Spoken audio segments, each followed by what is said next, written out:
What's up everyone? Today we're going to be doing something really cool. So we picked up the next project and we are going to go ahead and try doing a resurrection on this Cadillac that's been sitting. I do have a bit of concern with how much potential fluids on the ground right there, so we'll have to go ahead and take a peek inside and see what we're working with.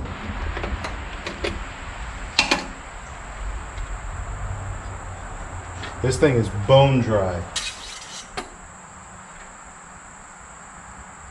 Smells pretty good actually, and it looks like the oil is fresh in it, so that doesn't mean it's actually good oil. So we're looking for our fuel line, which I believe is that right there. Let's see, you guys can see a little better. Next thing we got to do is head over to here and start her up. Real quick update, what we've gotten here was I actually had to jump from the far side where the battery is over to the accessory as well as up above. We do have power to the dashboard now.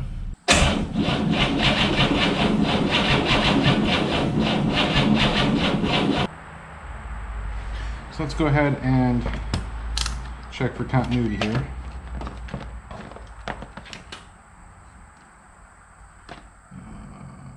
I think I found the issue between it and a ground.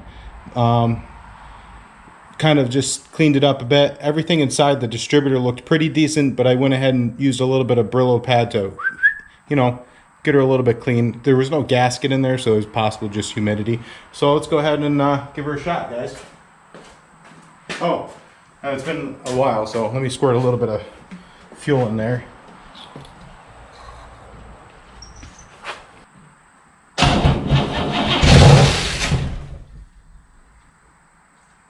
So she started up.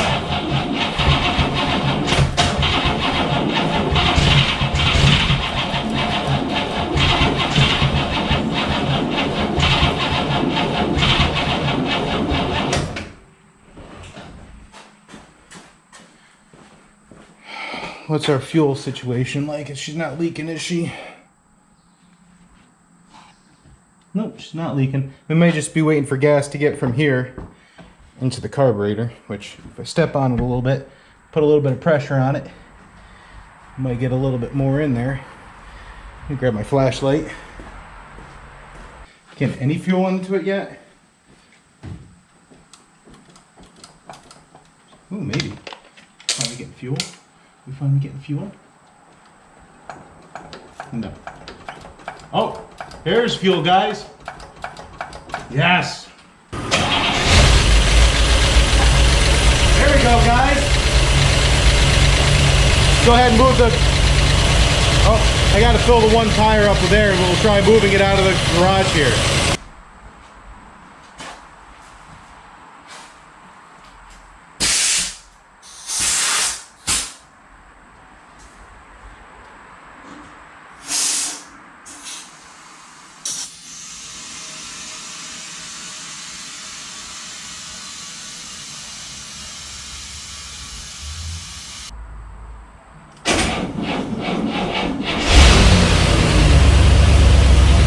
Straight up.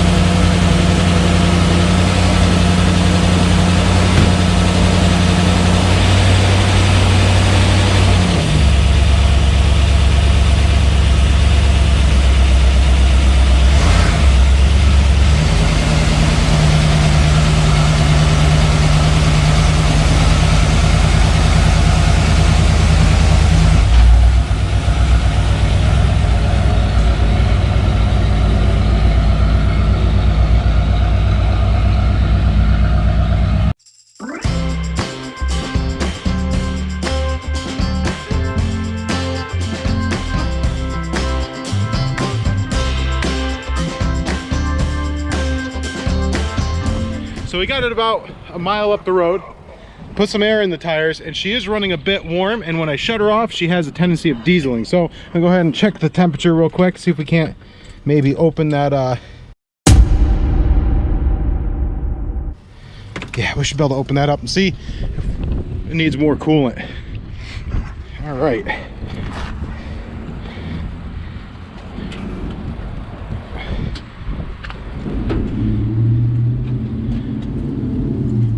pretty hot. Let's go ahead and protect ourselves here.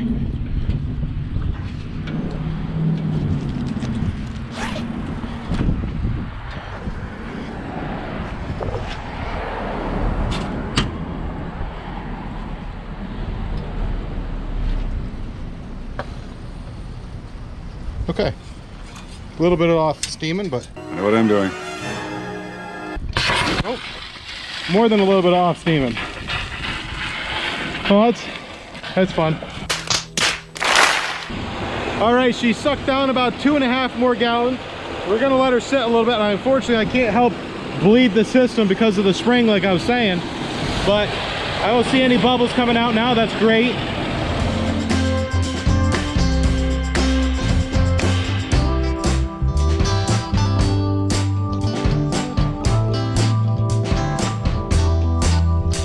The first thing we need to go ahead and do is remove the coolant from the system. I do have radiator flush in it, and we don't want to leave that stuff in there long term. So first, we're going to drain this out through the little valve on the bottom of it, and then we're going to take a shot vac, suck the rest of it out after we pull the thermostat, and probably hook up the hose to it for a little while and flush it out and suck out the remainder of that before we put the actual coolant back in.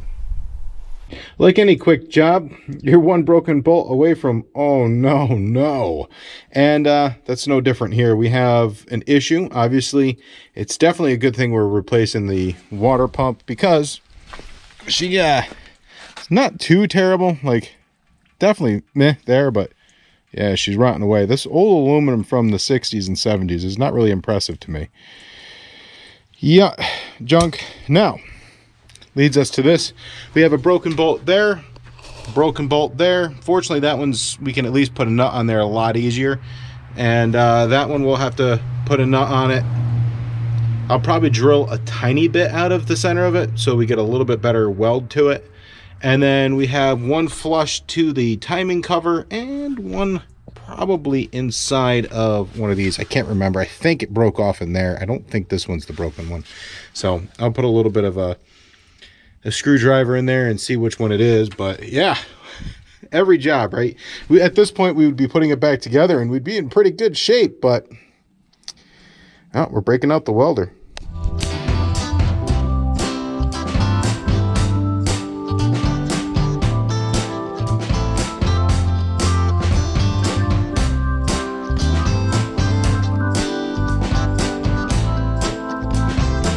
So that took a lot longer than I was hoping, to be honest. I still need to throw the bolts in for the water pump, the last bolts, but the issue was a substantial water leak from the neck of the water crossover pipe and the neck of the water pump itself. It was bad. Put a little video right here of what it looked like. It's somewhere around here.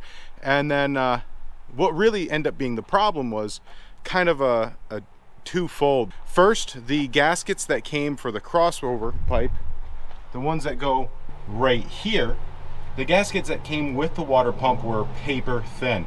And unfortunately, when you tightened it, it would actually kick the crossover pipe upwards and separate where it meets right here. So, solution for that was I got some Fel-Pro, about 1/16 of an inch thick gasket, and I used some of this Loctite 515 flange sealant on that area right there. And I'll tell you what, the thing stayed bone dry the entire time I was driving it. The biggest problem was right here, and I'll show you a photo of just how pitted mine was. So what was happening was, with the pitting and the rounded edges of the crossover neck, the water was just flowing around the OEM O-ring. It was really bad. And a few solutions I found online, unfortunately, they were saying use 2 of the O-rings to do the solution, and I just found it wasn't seating all the way down properly. And I actually bought several of the O-rings just in case. Well, so the O-ring, you can find it at Fel-Pro. This is the guy right here. The problem with multiple of these was it's just too thick for it to seat properly between the two. So what I actually found, just straight JB Weld, and I'll show a picture of what it looked like before I sanded it down. Once the JB Weld cures after 48 hours, or 24 hours rather, sand it down with some 220 grit sandpaper, take a strip of it and just do a circular motion. There's a few different ways you can do that, but just get it nice and smooth. Flatten out the edges, and it'll end up being a lot like it was original. I'll show you what it's one of these things right here, and this is actually from Home Depot. It's about around half the thickness of one of the OEM O-rings here, and that's, so if you can see the skew right there, but that's what I used. And once you get that, you're going to sandwich it between two washers like this, to the point where if you look at it, it's bowing out substantially. Drill press when I did it, but you can just take a regular drill, tighten it down. You're going to take your 200 grit sandpaper that we used a little bit earlier for cleaning up the actual surface, and you're just going to go ahead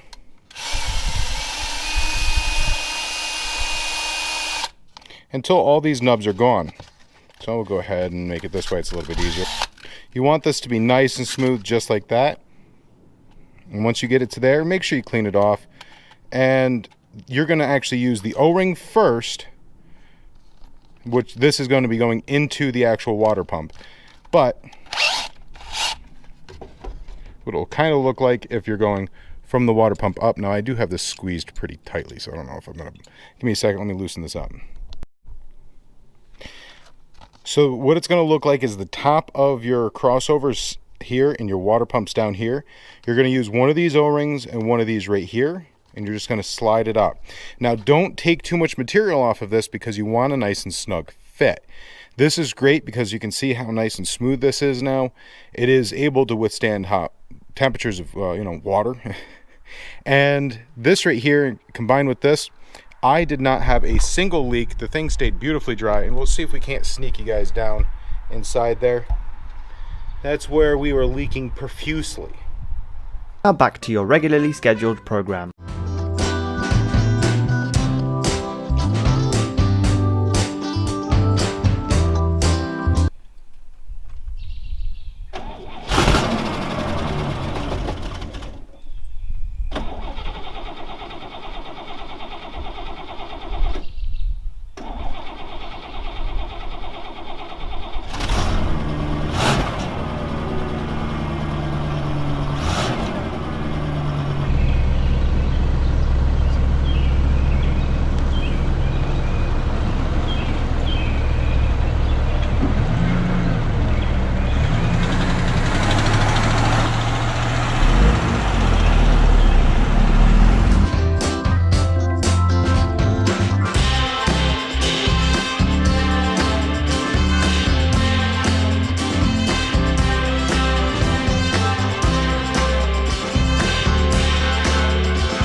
Well guys, we made our first leg of the journey at 144-ish miles, and she made it very happy. She's not leaking anything. And as you can see, gotta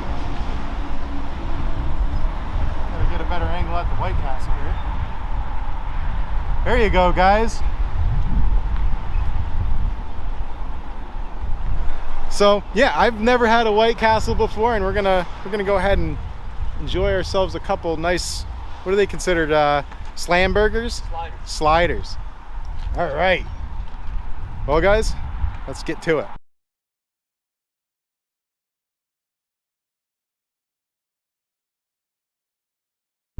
I don't care what anyone else says, these are delicious. What do you guys think? Very good. worth the trip. So we're getting to drive over the new Tappan Zee Bridge towards Sleepy Hollow.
The man that started so many of our passions.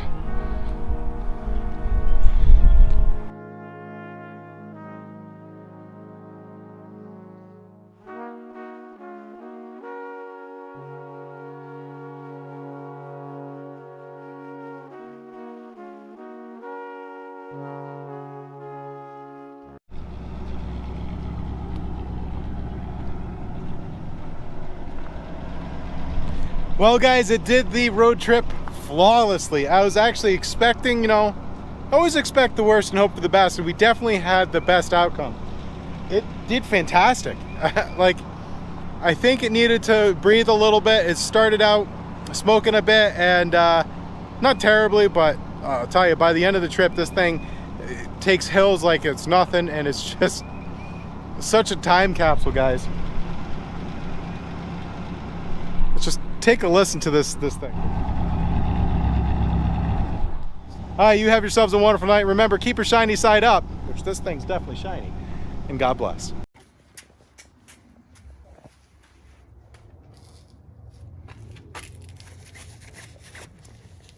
Are you hugging it? Yes. Is that your white car? Yes. It's so cool.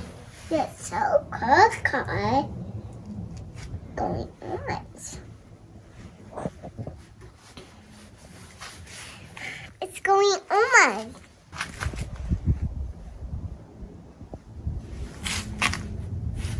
Daddy?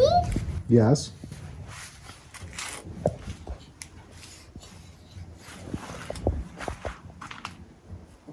Bye, red car.